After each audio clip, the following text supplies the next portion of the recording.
Racism, intentional or not, is still racism.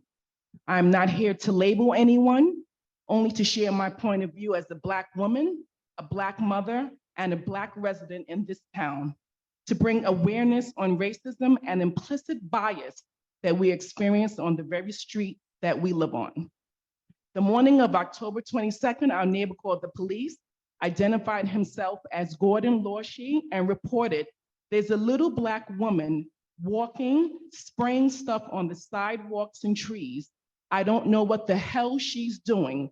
It scares me though. And included that she was wearing a hoodie. My 9-year-old daughter, Bobby, had a hoodie on her person, but did not have this hoodie on her head. It was a beautiful day out that Saturday morning. It is sickening and scary to hear my neighbor use triggering words that have resulted in the death of too many Black and brown children and adults at the hand of the police. Black, hoodie, I'm scared. Those are triggered words.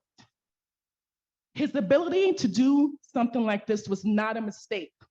It was intentional, and I'm here to talk about Mr. Lawshe's intentionality and what the disastrous outcome that could have been our reality had the Caldwell Police Department not responded to Bobby the way they did. I do commend the responding officer in this incident.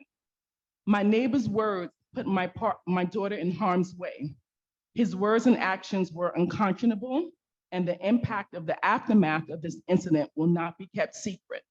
My 9-year-old daughter was afraid to go outside of her front door the next day. She was afraid that her neighbor that she knows has a reason unknown to her to call the police on her. It is unfortunate that she understands exactly what could have happened to her if we lived somewhere else in this country.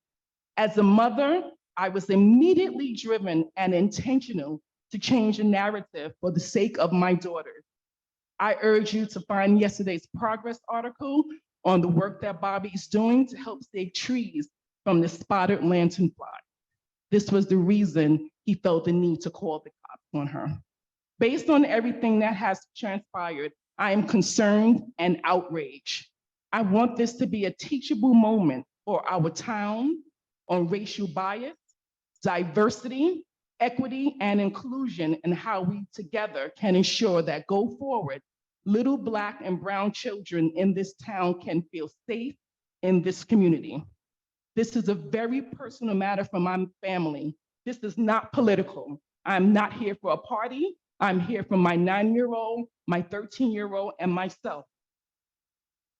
Understanding my neighbor's direct role within the political landscape of this town as the co-head and treasurer of the Republican Party, I am asking his party to tell me, do you condone this behavior? I would like to know your point of view.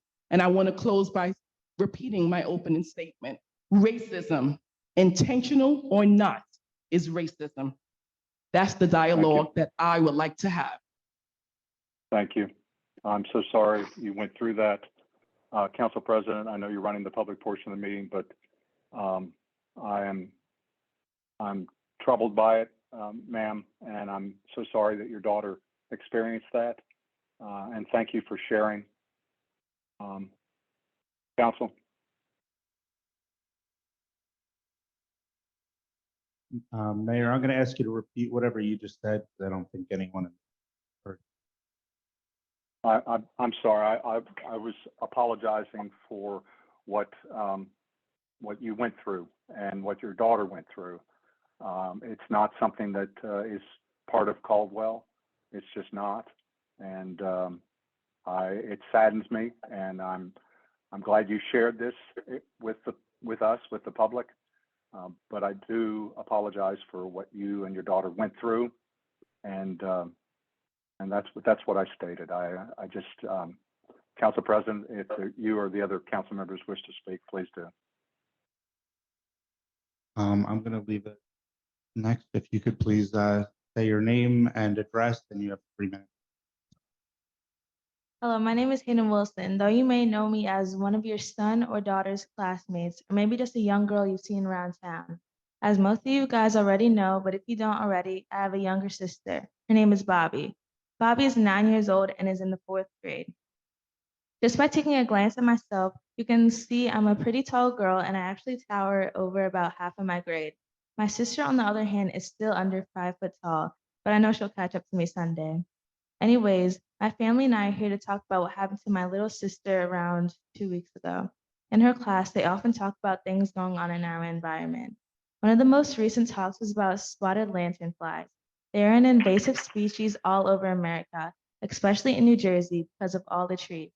These insects actually kill the trees. They do this by feeding on the sap within them through the bark, which weakens the tree and causes them to die over time. Over the course of 6 months, these pests have knocked down thousands of trees by feeding on them in New Jersey alone. But we also cannot forget the 10 other states they've been invading. My sister was doing some research on them after seeing them in our local park and hearing them about them in school. While researching them, she realized there's a non-toxic solution you can make at home that can effectively kill the spotted lantern bug. She proceeded to make a mixture which was made up of water, apple cider vinegar, and a little Dawn dish soap.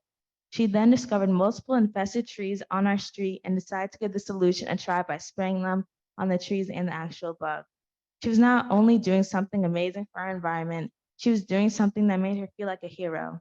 Our neighbor across the street, Mr. Gordon, saw my sister spraying the trees with the solution and didn't know what she was doing.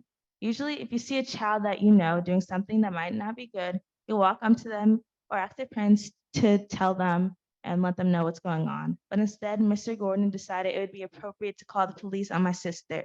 He also claimed he was scared. First of all, she wasn't on his property, and second of all, he knows us. We're his neighbor, and it's not like there's numerous other Black families on our street. It's not only racist what he did, but it was extremely traumatic for my sister.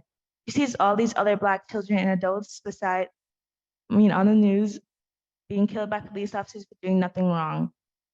So when this call rolled up beside her, she was immediately frightened because she did nothing wrong. No kid should have to be stared in their own town on their own street. I say all that to say what Mr. Gordon Law she did to my sister was extremely offensive, traumatic, and scarring towards my family. I can confidently assure you guys she will never forget this. Thank you.